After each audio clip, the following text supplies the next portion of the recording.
Hello, आप लोगों का बहुत बहुत स्वागत है आज की वीडियो में। आज हम यूपी डीएलएड सेकेंड सेमेस्टर के फर्स्ट पेपर के प्रश्नों को लेकर आए हैं। वर्तमान भारतीय समाज और प्रारंभिक शिक्षा, प्रथम प्रश्न पत्र है ये 50 नंबर का आता है और 2 घंटे का टाइम होता है इसका। इसमें 25 नंबर लाना अनिवार्य होता है। तो चलिए आज स्टार्ट करते हैं इसको। पहला प्रश्न हमारा है कि शिक्षा एक त्रिमुखी प्रक्रिया है, यह कथन किसका है? जॉन डीवी का, अरस्तु का, एडम्स का, सुकरात का। तो ये जो है शिक्षा एक त्रिमुखी प्रक्रिया है, ये कथन है जॉन डीवी महोदय का। ऑप्शन नंबर ए इसका राइट आंसर हो जाएगा। अगला प्रश्न हमारा है दूसरा, शिक्षा एक प्रमुख उद्देश्य है शारीरिक विकास का, मानसिक विकास का, सर्वांगीण विकास का, सांवेगिक विकास का।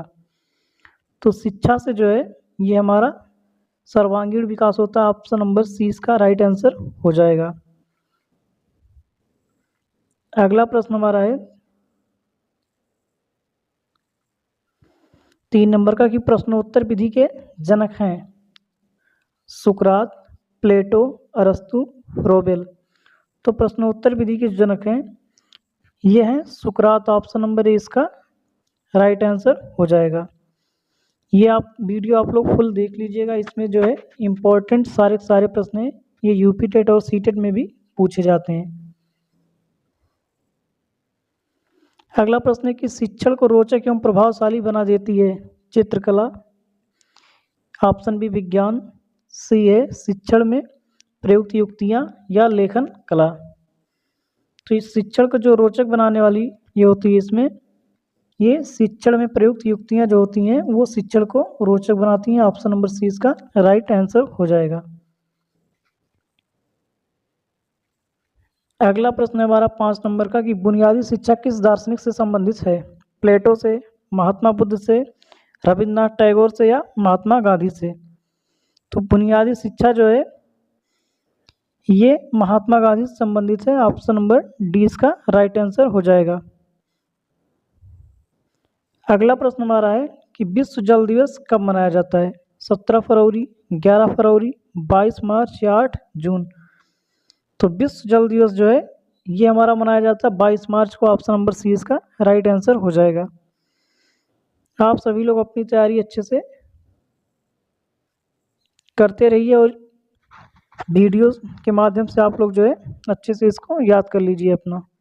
पाठशाला को एक बाग, शिशु को पौधा व शिक्षक को माली किसने कहा है? रूसो, ऑप्शन बी है जॉन डीवी, ऑप्शन सी है मारिया मॉन्टेसरी, ऑप्शन डी है फ्रॉबेल। तो इसको जो है फ्रॉबेल महोदय जी ने कहा है। ऑप्शन नंबर डी इसका राइट आंसर हो जाएगा कि पाठशाला को एक बाग माना है स्कूल को, और शिशु को एक पौधा और शिक्षक को एक माली माना है। तो ऑप्शन नंबर डी इसका राइट आंसर हो जाएगा। अगला प्रश्न हमारा है कि दीवा स्वप्न नामक पुस्तक के रचनाकार कौन है? स्वामी विवेकानंद, राधा कृष्णन, गीजूभाई बधेका, या रूसो। तो दीवा स्वप्न के जो लेखक हैं ये हैं ऑप्शन नंबर सी जो है गीजूभाई बधेका, इसका राइट आंसर हो जाएगा। दीवा स्वप्न पुस्तक के लेखक ये बहुत इंपॉर्टेंट है। अगला प्रश्न हमारा कि घर पर दी जाने वाली शिक्षा कहलाती है, जो घर पर दी जाती है शिक्षा वो क्या कहलाती है? अनौपचारिक शिक्षा, दूरस्थ शिक्षा, गैर औपचारिक शिक्षा, या औपचारिक शिक्षा।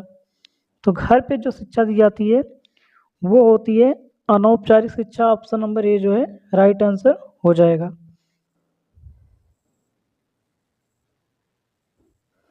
अगला प्रश्न हमारा है कि प्रत्येक वस्तु जो प्राकृतिक है अच्छी है परंतु मनुष्य के हाथों में खराब हो जाती है। प्लेटो, अरस्तु, रूसो, फ्रोबेल। तो ये जो है रूसो ने कहा है। ऑप्शन नंबर सी इसका राइट आंसर हो जाएगा कि जो प्रत्येक वस्तु प्राकृतिक है अच्छी है परंतु जो मनुष्य के हाथ में आती है तो खराब हो जाती है, ये कथन रूसो का है। अगला प्रश्न है प्रोजेक्ट पद्धति किस दर्शन की प्रमुख विधि मानी जाती है? यथार्थवाद, प्रकृतवाद, आदर्शवाद, या प्रयोजनवाद। तो ये जो है प्रकृतवाद की विधि मानी जाती है। ऑप्शन नंबर 20 का राइट आंसर हो जाएगा। अगला प्रश्न हमारा है कि मूल प्रवेश सिद्धांत किस दर्शन पर आधारित है? प्रकृतिवाद, आदर्शवाद, यथार्थवाद या सांख्य दर्शन? तो ये जो है प्रकृतिवाद पर आधारित है, इसका भी right answer option number A हो जाएगा। जो मूल प्रवेश सिद्धांत है ये प्रकृतिवाद पर आधारित है। अगला प्रश्न है कि मूल्य हमारे व्यवहार को क्या करते हैं?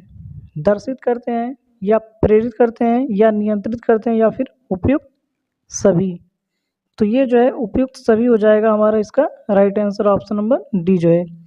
मूल्य जो होता है ये हमारे व्यवहार को दर्शित भी करता है, प्रेरित भी करता है और नियंत्रित भी करता है। तो इसका right answer option number D हो जाएगा। अगला प्रश्न है कि मकतब शब्द किस स्तर की शिक्षा से संबंधित है? प्राथमिक स्तर, माध्यमिक स्तर, उच्च स्तर या उपयुक्त सभी? तो मकतब जो है ये प्राथमिक स्तर की शिक्षा से संबंधित है। ऑप्शन नंबर ए इसका राइट आंसर हो जाएगा। मकतब हम लोग बोलते हैं कि जो प्राथमिक स्तर की शिक्षा होती है उसको मकतब कहा जाता है। तो इसका right answer option number A हो जाएगा। अगला प्रश्न हमारा है कि आदर्शवाद का श्रेष्ठ योगदान किस क्षेत्र में है? शिक्षण विधि में, उद्देश्य में, पाठ्यक्रम में या बालक में? तो आदर्शवाद का जो श्रेष्ठ योगदान है ये उद्देश्य में है। ऑप्शन नंबर बी इसका राइट आंसर हो जाएगा। प्रश्न 15 का अगला प्रश्न हमारा है कि शिक्षा एक द्विमुखी प्रक्रिया है या कथन किसका है? एडम्स ने कहा है या जॉन डीवी ने कहा है, फ्रोबेल ने, सुकरात ने? तो शिक्षा एक द्विमुखी प्रक्रिया है ये जो है एडम्स ने कहा है। ऑप्शन नंबर ए जो है इसका राइट आंसर हो जाएगा।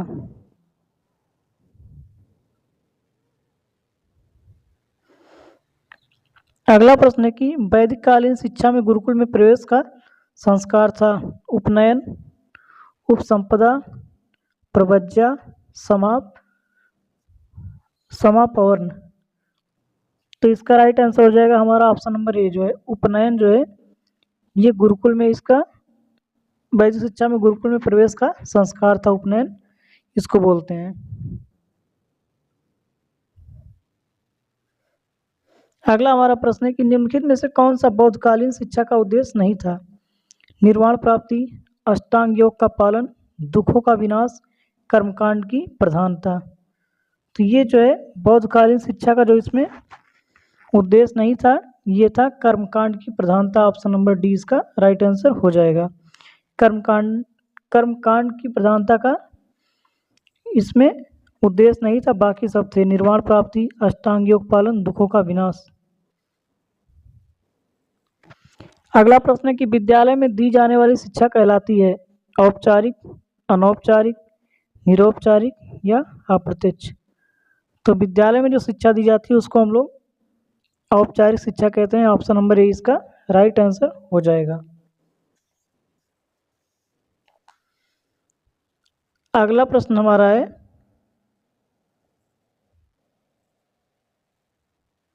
कि मानव की अंतर्निहित पूर्णता को व्यक्त करना ही शिक्षा है या कथन किसका है? प्लेटो का, हार्न का, हेंडरसन का या स्वामी विवेकानंद का? तो ये कथन जो है स्वामी विवेकानंद जी का है। तो ऑप्शन नंबर डी इसका राइट आंसर हो जाएगा कि मानव की जो अंतर्निहित पूर्णता को व्यक्त करना ही शिक्षा है ये कथन स्वामी विवेकानंद जी ने दिया है। अगला प्रश्न है कि प्रसिद्ध पुस्तक एमिल किसकी रचना है? रूसो की, जॉन डीवी की, प्लेटो की या फ्रोबेल की? तो प्रसिद्ध पुस्तक जो एमिल है इसकी रचना जो है रूसो ने की है। ऑप्शन नंबर ए इसका राइट आंसर हो जाएगा।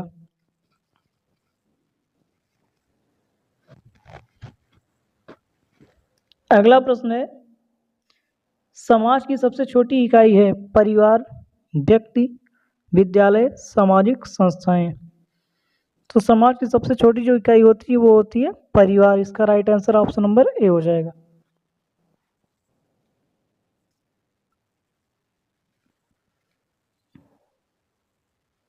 अगला प्रश्न है, मदरसा शब्द की उत्पत्ति हुई थी दरस को, कुतुब से, दर्शन से या दृश्यते से। तो मदरसा शब्द की जो उत्पत्ति है ये कुतुब से हुई थी। ऑप्शन नंबर 20 का राइट आंसर हो जाएगा हमारा। अगला प्रश्न हमारा है कि स्वतंत्र भारत का प्रथम शिक्षा आयोग कौन सा था? मुदालियर, विश्वविद्यालय शिक्षा आयोग, कोठारी आयोग या सैडलर आयोग। तो स्वतंत्र भारत का जो है प्रथम शिक्षा आयोग था ये विश्वविद्यालय शिक्षा आयोग था। ऑप्शन नंबर 20 का जो है राइट आंसर हो जाएगा हमारा, विश्वविद्यालय शिक्षा आयोग।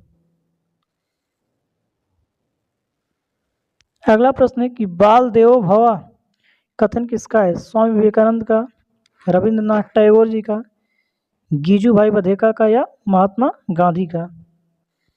तो ये कथन जो है गीजू भाई बधेका का, ऑप्शन नंबर सी इसका राइट आंसर हो जाएगा कि बाल देवो भवा कथन जो है ये गीजू भाई बधेका का है। अगला प्रश्न है 26 नंबर का, अखिल भारतीय वर्धा शिक्षा सम्मेलन का आयोजन कब हुआ था? 23 अक्टूबर 1937, 23 मई 1937, 15 अगस्त 1937 या 14 अगस्त 1936? तो ये जो है 23 अक्टूबर 1937 को हुआ था। ऑप्शन नंबर ए इसका राइट आंसर हो जाएगा हमारा।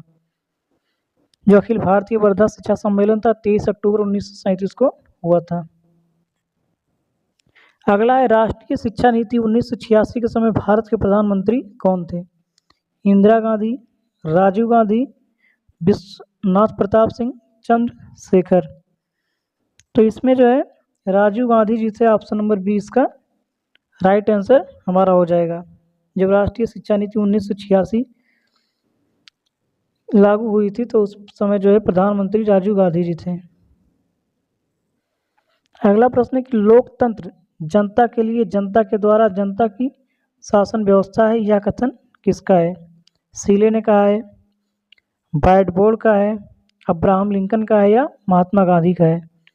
तो ये कथन जो है अब्राहम लिंकन का है। ऑप्शन सी इसका राइट आंसर हो जाएगा कि लोकतंत्र जो है ये जनता के लिए है, जनता के द्वारा है और जनता की शासन व्यवस्था है, ये अब्राहम लिंकन ने कहा है। तो इसका right answer option number C हो जाएगा। अगला है, पर्यावरण दिवस कब मनाया जाता है? 5 जून को, 10 जून को, 11 जून को या 6 जून को? तो ये तो लगभग सबको पता होगा, पर्यावरण दिवस जो है ये 5 जून को मनाया जाता है। ऑप्शन नंबर ए इसका राइट आंसर हो जाएगा। अगला प्रश्न है कि संविधान के किस अनुच्छेद में अनिवार्य एवं निःशुल्क शिक्षा का प्रावधान है? अनुच्छेद 45, अनुच्छेद 46 या अनुच्छेद 47 या अनुच्छेद 44? तो ये जो है अनुच्छेद हो जाएगा 45। ऑप्शन नंबर ए इसका राइट आंसर हो जाएगा। इसमें जो है अनिवार्य एवं निःशुल्क शिक्षा का प्रावधान है।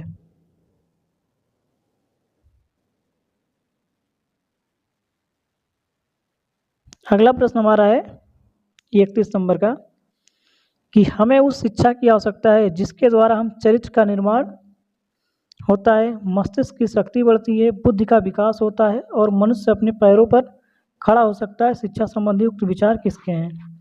अरस्तु के, रविन्द्रनाथ टैगोर के, स्वामी विवेकानंद के, महात्मा गांधी के? तो ये कथन जो है ये है स्वामी विवेकानंद जी का कथन है। तो ऑप्शन नंबर सी इसका राइट आंसर हो जाएगा, सा वाला। चलिए अगला प्रश्न हमारा है, जनसंख्या शिक्षा का मूल सहयोगी संगठन कौन सा है? UNESCO, WHO, UNIDO, UNICEF? तो ये जो है यूनेस्को इसका राइट आंसर हो जाएगा। ऑप्शन नंबर ए, जो जनसंख्या शिक्षा का मूल सहयोगी संगठन है वो है यूनेस्को। अगला प्रश्न आ गया कि दिवा स्वप्न के लेखक हैं महात्मा गांधी, गीजू भाई, डॉक्टर राधाकृष्णन या रविन्द्रनाथ टैगोर? ये शायद रिपीट हो गया है लेकिन इसका आंसर हो जाएगा ऑप्शन नंबर बी जो है गीजू भाई, राइट आंसर इसका हो जाएगा। पाली भाषा शिक्षा का माध्यम थी। पाली भाषा जो है वो किस शिक्षा के माध्यम थी? वैदिक कालीन शिक्षा का, बौद्ध कालीन शिक्षा का, मुस्लिम कालीन शिक्षा का या मध्यकालीन शिक्षा का? तो पाली भाषा जो है ये बौद्धकालीन शिक्षा का जो है माध्यम थी। ऑप्शन नंबर 20 का राइट आंसर हो जाएगा हमारा। अगला प्रश्न है, मुदालियर आयोग संबंधित है प्राथमिक शिक्षा से या माध्यमिक शिक्षा से, विश्वविद्यालय शिक्षा से या उपयुक्त सभी से। तो जो मुदालियर आयोग है ये माध्यमिक शिक्षा से संबंधित है। ऑप्शन नंबर 20 का राइट आंसर हो जाएगा। अगला प्रश्न हमारा है कि सच्ची शिक्षा वह है जो व्यक्ति के अंदर से प्रस्फुटित होती है यदि अंतर्निहित शक्तियों की अभिव्यक्ति है। यह कथन है फ्रोबेल का, रूसो का, मॉन्टेसरी का या प्लेटो का। तो ये जो कथन है ये रूसो का है। ऑप्शन नंबर 20 का राइट आंसर हो जाएगा।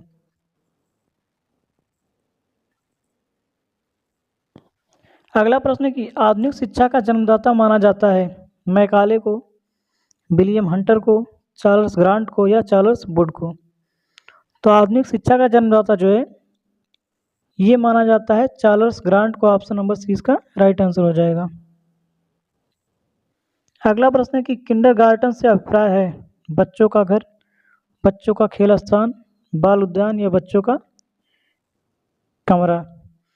तो ये जो इसका राइट आंसर हो जाएगा ऑप्शन नंबर सी, बाल उद्यान इसको जो है बोलते हैं। किंडरगार्टन का जो मतलब होता है बाल उद्यान होता है। ऑप्शन नंबर सी इसका राइट आंसर हो जाएगा। अगला प्रश्न है कि गीजू भाई शिक्षा को मानते हैं पाठचर्य केंद्रित, शिक्षक केंद्रित, बाल केंद्रित या समाज केंद्रित। तो गीजू भाई जो है ये इसको मानते हैं बाल केंद्रित मानते हैं। तो इसका option number C right answer हो जाएगा। अगला प्रश्न है कि महिला समाख्या योजना कब से लागू हुई थी 1992, 1995, 1988 या 1989। तो ये जो है 1989 से लागू हुई थी। ऑप्शन नंबर डी इसका राइट आंसर होगा। अगला प्रश्न हमारा है कि मूल्य वह है जो मानव इच्छाओं की तुष्टि कर सके। यह कथन है पार्सन्स का, काने का, महात्मा गांधी का या अर्बन का। तो ये कथन जो है ये है अर्बन का। ऑप्शन नंबर डी इसका राइट आंसर हो जाएगा कि मूल्य वह है जो मानव इच्छाओं की तुष्टि कर सके। तो ऑप्शन नंबर डी इसका राइट आंसर हो जाएगा।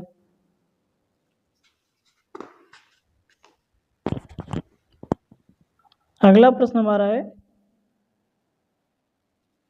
कि स्वच्छ ऊर्जा संसाधन है सौर ऊर्जा, पेट्रोलियम, कोयला या प्राकृतिक गैस। तो स्वच्छ ऊर्जा जो है संसाधन ये हमारा हो जाएगा सौर ऊर्जा। इसका राइट आंसर हो जाएगा ऑप्शन नंबर ए। अगला प्रश्न है कि भारतीय संविधान के किस अनुच्छेद के अंतर्गत 6 से 14 वर्ष के बच्चों को निःशुल्क एवं अनिवार्य शिक्षा का अधिकार प्राप्त है। अनुच्छेद 21 का, अनुच्छेद 22, अनुच्छेद 7 या अनुच्छेद 23। तो ये जो है अनुच्छेद 21 का के अंतर्गत जो है इसमें 6 से 14 वर्ष के बच्चों को जो निःशुल्क एवं अनिवार्य शिक्षा का अधिकार प्राप्त है। ऑप्शन नंबर ए इसका राइट आंसर हो जाएगा।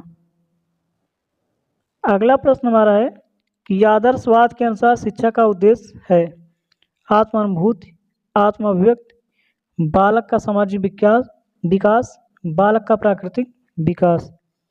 ये जो है ऑप्शन नंबर ए इसका राइट आंसर हो जाएगा। जो आत्मानुभूत होती है यह आदर्शवाद के अनुसार जो है शिक्षा का उद्देश्य है। अगला प्रश्न है कि प्रकृतिवाद किस प्रकार के अनुशासन की बात करता है प्रभावात्मक, मुख्यात्मक, दमनात्मक या सामाजिक। तो प्रकृतिवाद जो है ये मुक्त्यात्मक अनुशासन की बात करता है। ऑप्शन नंबर 20 का राइट आंसर हो जाएगा। अगला प्रश्न हमारा है कि शिक्षा एक त्रिध्रुवीय प्रक्रिया है। यह कथन है एडम्स का, कमेनियस का, जॉन डीवी का या रास का। तो ये जो है जॉन डीवी का कथन है शिक्षा जो है त्रिध्रुवीय प्रणाली है। ऑप्शन नंबर सी इसका राइट आंसर हो जाएगा। अगला प्रश्न है कि फ्राबेल द्वारा प्रतिपादित शिक्षण पद्धति है किंडरगार्टन, बाल उद्यान, हस्तकला या फिल्म प्रोजेक्ट। तो ये जो है किंडरगार्टन की ऑप्शन नंबर ए जो है राइट आंसर हो जाएगा।